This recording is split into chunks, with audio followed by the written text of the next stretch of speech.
Welcome to another episode of Civic Cipher. I'm your host, Ramses Ja. Most people call me Q Ward. There are a couple of people that call me Quentin.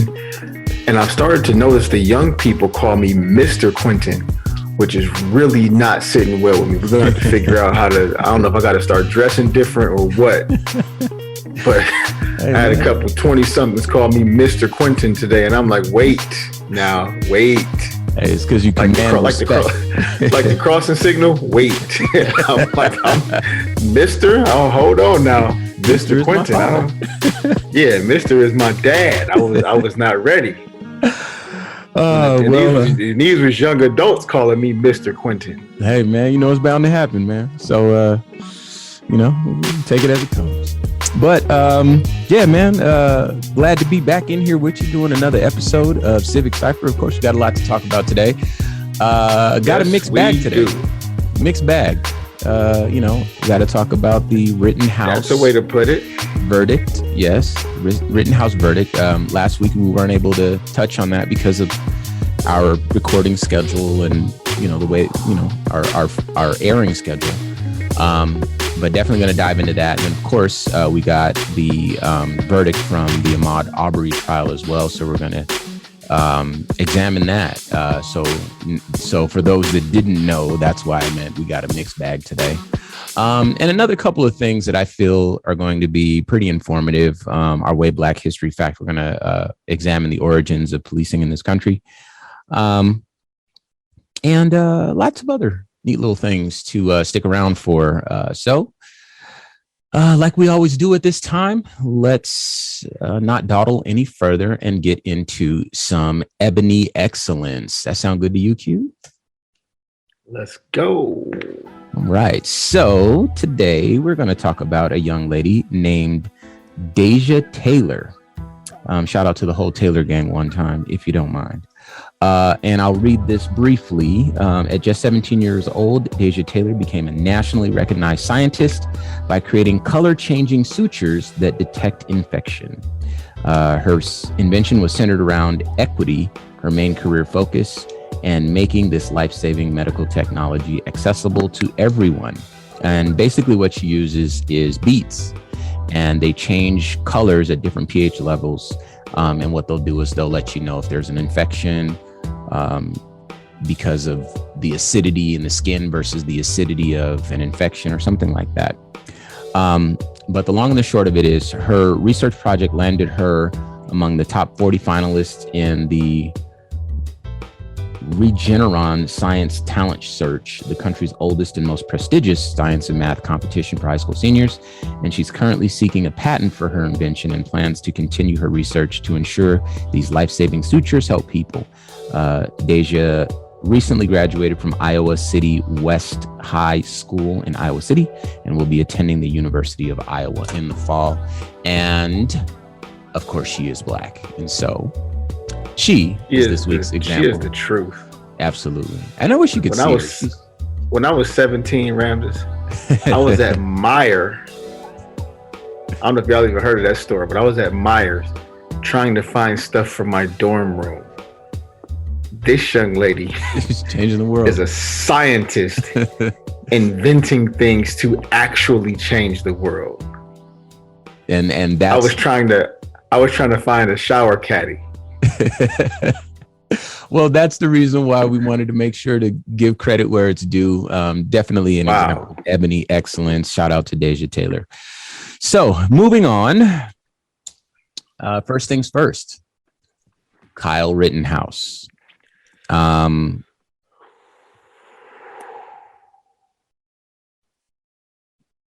You and I have avoided talking this whole week because I knew that you wanted to, you had a lot of feelings about the Rittenhouse trial. So in brief, how do you feel about the verdict?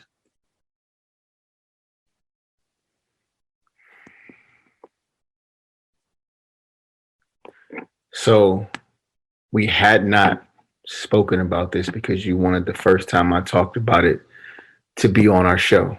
Yes. But one thing I did express to you was that I would not be able to express on our show how I actually feel, because our show has to be able to be broadcast on the radio. And some of the things that I want to say and some of the things that I feel would not be appropriate on FCC airwaves. So I'll start with saying something that may sound very obvious and simple, and that's just that I'm really, really disappointed. I'm having a harder and harder time being positive, being optimistic, being hopeful when I have so much evidence presented to me that I'm being foolhardy in thinking that things like justice and fairness for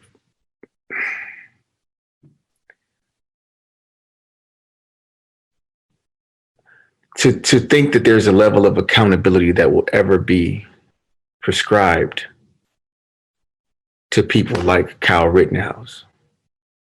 Okay. And the idea that this kid's mother would put him in a car with an assault rifle, drive him to a protest, have him murder people, him walk by the police with the murder weapon, make it home safe and sound, go to trial, and be acquitted of all charges. I wish I could say it was the most insane and ridiculous thing I'd ever seen or heard. Unfortunately, it's not. Unfortunately, before the verdict was read, I knew what it was going to be. And there shouldn't have even been a chance of that being true. You and I had discussions before when we say Black Lives Matter and when we protest and when we ask for justice and fairness. We are not saying treat other people more harshly. We're saying have the same grace, have the same understanding, the same compassion, and the same empathy for us. And that's why we always draw conclusions and give examples of any story like this one, where Kyle is not a white man, a white kid, but a black kid. And we know how that would have turned out because we've seen black kids get murdered by police officers for playing with toy guns. Kyle Rittenhouse, after murdering people, got to walk by police with the murder weapon and I think be given a bottle of water and be saluted and greeted.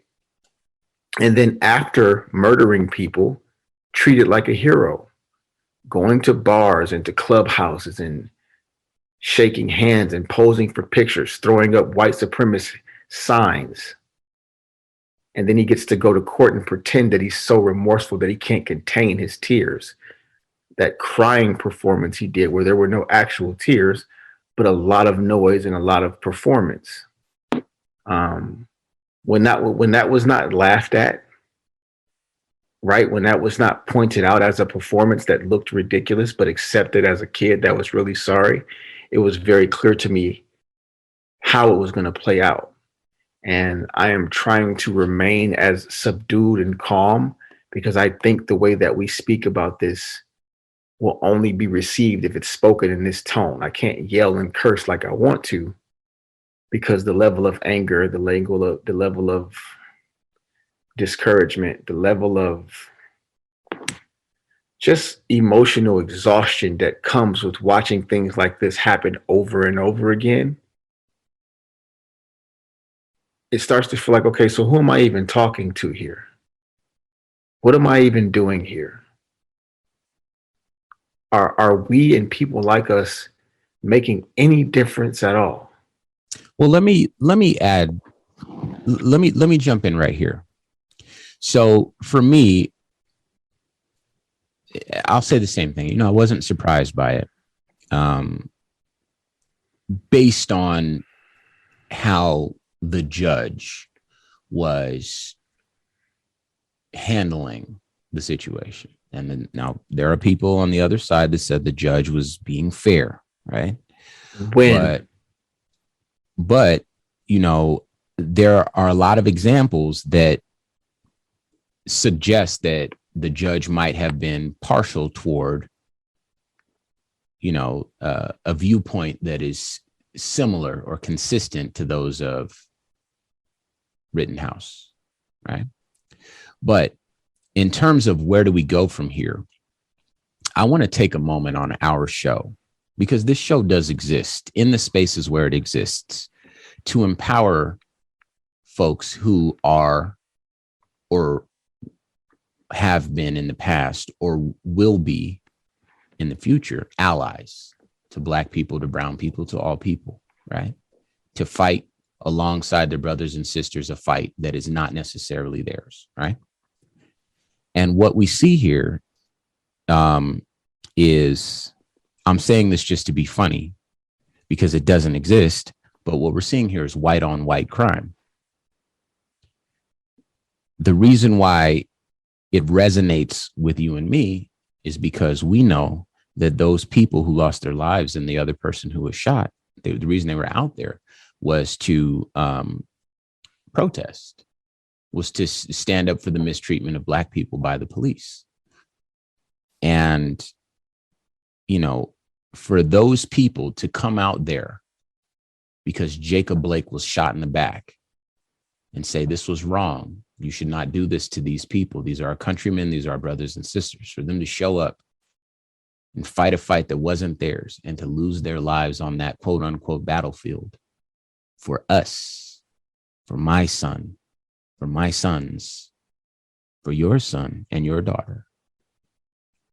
I feel like on our show, we need to take a moment and salute those people who have been, are currently, and would be allies to Black and brown people, to acknowledge how scary that must feel to know that the precedent has been set, that a person who in theory would be a mass shooter, who else walks around with an assault rifle, other than a mass shooter, or a soldier in a foreign country.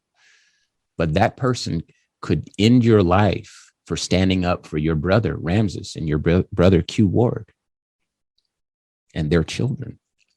It could end your life and walk away from it because of some manufactured sense of fearing for your life or whatever the case is. I acknowledge that it must be a scary time for our white allies and for people whose fight this isn't.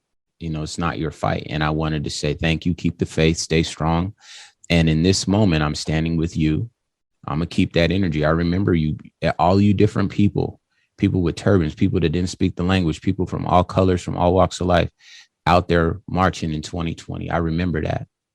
So when one of our soldiers fall, you show up. How about this? One of your soldiers fall, I show up. And I know it's not the same with the ranks, in terms of, white folks or whatever. That's just kind of it might feel a little different, but, I'm gonna keep that energy nonetheless. I'm gonna acknowledge what happened. And I'm gonna say that my heart goes out to anybody that's feeling a little bit more scared, feeling a little bit more vulnerable, and reminding you how much we appreciate you. Those people that lost their lives, I have their names here. Matter of fact, hold on.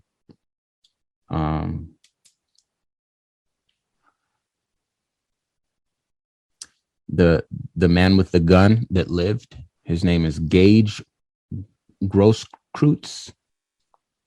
I want to say thank you for him. It's funny because, on the right, they say, the only thing that could stop a bad guy with a gun is a good guy with a gun. And he had a gun. He got shot. He lived, but he did have a gun. And so everybody trying to villainize that guy on the right, for doing exactly what they preach that's kind of hypocritical. But there was a 36-year-old named Joseph Rosenbaum and a 26-year-old named Anthony Huber. And they both lost their lives trying to make the world a better place, shouting Black Lives Matter in the last few moments of their lives. And for me, that needs to be acknowledged. And, I salute you. While I have this moment, there's another couple of names. Before we had this show, I would, do little posts here and there on Facebook or wherever else, just to make sure that, people knew. And I know that all these people, these names I'm mentioning, I don't know if my voice transcends, to the afterlife, but I want you to know that your life is more than your death, but I will say your name. Heather Heyer, who was the 32-year-old woman who died in Charlottesville when the man drove his, I think it was a Charger or a Challenger or something, into a crowd of protesters. This was the Tiki Torch when that day happened in Virginia. I went to her college and I saw where she had her last moments, and she was out there protesting for Black people. As a white woman, she lost her life that day, fighting a fight that was not her fight. And I appreciate her, and I want to say her name on this show. Summer Taylor, she was 24 years old when she lost her life, and she was hit by a car that ran through a barricade in Seattle. You remember when folks used to get on the freeway and slow down traffic just to bring attention to what was happening? She's the one that paid for that with her life on that day. White woman. Again, Summer Taylor. If my voice transcends, just, I know y'all hear me as speakers or whatever, I might sound a little crazy, but I salute you, Summer. I appreciate your sacrifice, and I appreciate, what you stood for and what you fell for, and you deserve to be remembered and acknowledged. And maybe other folks ain't doing it, but I want to make sure that we take a moment to just say thank you to people who are not Black, who are helping champion a Black agenda or a fair agenda. It's not necessarily a Black agenda, it's a human agenda, but these people pay for it with their lives. And again, your life is more than your death. Anyway, back to Rittenhouse. So now that we've acknowledged, what's happened there, I'm gonna take you through the things that I felt were kind of funny style. So the jury has one Black person. And I know in that part of the country, maybe it's not, the population doesn't, skew that way. And, the court system, there's a lot, the thing is, court systems are wildly inconsistent across the board. We're talking about this today because, in the next half of the show, we have to talk about Ahmaud Arbery, which for most folks who see the world the same way we do would say that that's a desirable outcome. But the jury has one Black person. The judge said that the prosecutors could not refer to deceased as victims, but the defense could refer to them as arsonists and looters, which may or may not have been true. And rioters. Sure. So that shows you a little bit of bias there. I mean, to me, a lot of bit of bias. So I'm just trying to be a little conservative because I got a long list here. The picture paints itself. When the judge dismissed the underage weapons charge because of a hunting exemption, and I don't believe this man was out there hunting, but that. Oh no, he was hunting. But hunting animals. You know what I'm trying to say? Yeah, he was hunting. That's why you drive across state lines with an AR-15 to hunt. The crazy thing is that I forgot what the defense said, but they said something to the effect of, the prosecution. They said something to the effect of, you can't claim self-defense from an incident that you created. And this guy run up on somebody with your gun. Yeah. They defend themselves and you shoot them. And then say it was as self-defense for you. And then when you frame the climate of the country, remember, this is 2020. Now we're 2 years after, there being a mass shooting every week. But when we're 1 year past it, everybody was waiting for the next one. And a lot of us in the streets was like, yo, one of these dudes is going to show up with an AR and try to mow us down out here marching with these signs, right? So I know that that's what these folks had to be thinking as soon as they saw this kid with his hat turned back, and his AR-15 walking around the streets. Oh my God, he's going to start killing people. We need to take action, right? And then that's exactly what the right suggests that you do. The only thing that could stop a bad guy with a gun is a good guy with a gun, or if I would have been there, I would have, So it feels very unfair And then Another thing. one of the men who tried to stop him from killing people is now being charged. See, I didn't even know that. Huh. Oh, okay. I'll save that for another show. Well, man, well listen. Okay, well, back to the judge. So the judge's phone, it rang with "God Bless the USA." This is something that they talked about in a lot of the articles. It it's a very patriotic ringtone rather, and we talk about that a lot on this show. We're Americans, proud to be American, until we get around some like people that's like to the nth degree American, and you start feeling a little uncomfortable because they have a different sense of what America is than, folks like us. We feel like America is where we live. They feel like America is where they live and where we have encroached upon their, something like that. We think America is where we live and where we're from. They think America is who they are. Thank you for saying that. Very, very different mindset. Yeah, that would have never got it that good. You nailed that. And so when you hear that the judge has this really ultra patriotic ringtone, okay, that tends to be associated with folks who are very conservative, very right wing, right leaning, First Amendment, Second Amendment, those sorts of folks.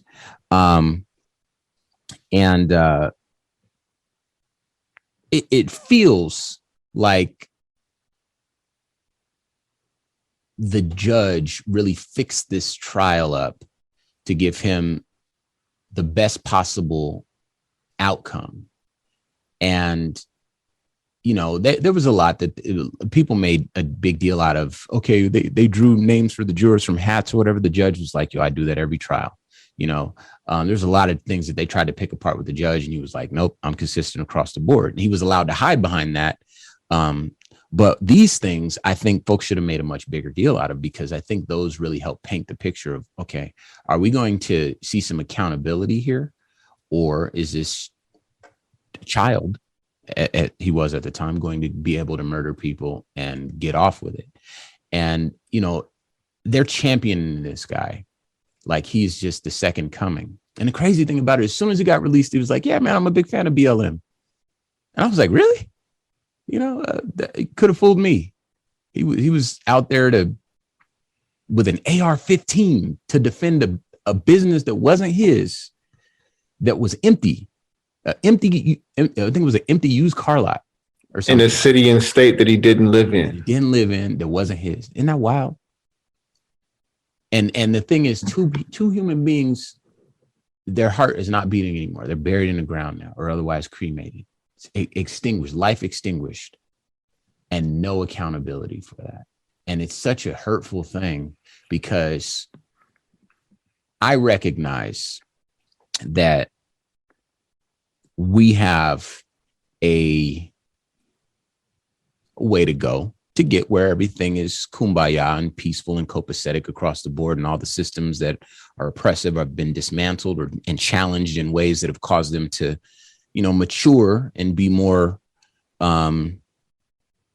beneficial to more people, right? But on this journey, we need folks to be allies to us. And what this does is this causes even our allies to stop and say, whoa, all this privilege I thought I was sharing with my Black and brown brothers and sisters, it does have a, if I come up against a conservative judge, my privilege doesn't go beyond me being liberal, and that's a part that's really scary. And a part, I don't want to just look at it like it's politics. I really do want to heed the gravity of the loss of human life in this situation, and just make sure that we acknowledge that. But this is another page in the book of America. OJ, when OJ got off, a lot of people were upset about that. When this guy gets off, a lot of people are upset about that. And for better or worse, we're writing the story. These are the times of our lives. These are the days of our lives, to quote a popular saying. And, it's up to us to not be disheartened. It's up to us to acknowledge, feel, and forge ahead, and hopefully we'll continue to do that together as brothers and sisters. That's always going to be I'll try my best, but it's hard. it is. But that's all. That's really all we got. And you consider the alternative is to roll over and die. But stick around your radios. We're coming back with more Civic Cipher right after this.